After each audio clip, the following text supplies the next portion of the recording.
from the press that reported the Pentagon, and have you spoken to Secretary Hegseth about this? I have, yeah. Well, he's finding, I think I can speak for him. I'll let him speak for himself, but I think he finds the press to be very disruptive in terms of world peace and maybe security for our nation.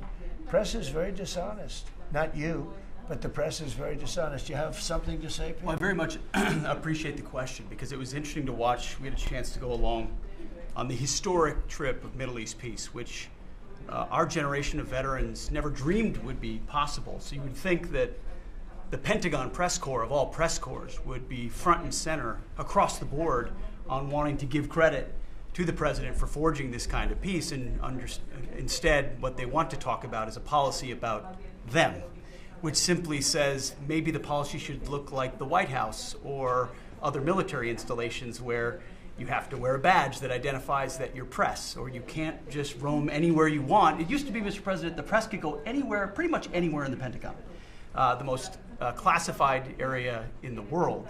Or also that if they sign on to the credentialing, they're not going to try to get soldiers to break the law by giving them classified information. So it's common sense stuff, Mr. President. We're trying to make sure national security is respected, and we're proud of the policy. You know, we have an option here. As you know, the press years ago moved into the White House. It used to be across the street. We could move them. You're lucky I'm president, because we could move them very easily across the street. They used to be there.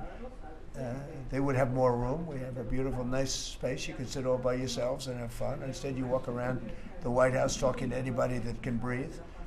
And but I find that when it comes to war, and now our great Department of War, we have some great people over there. I think it bothers me to have soldiers and even high-ranking generals walking around with you guys on their sleeve, asking them, because they can make a mistake, and a mistake can be tragic. They can do it innocently too. They can, and they're not press people. They don't really deal with the press, so they're not really necessarily good at it.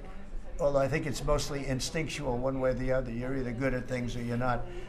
But I could see you being bothered by that. I mean, so you have them in an area and you treat them fairly, but they're not allowed to go into Much like the somebody's office and sit with them for 10 hours. Right? Yes, sir. Yeah, I can understand.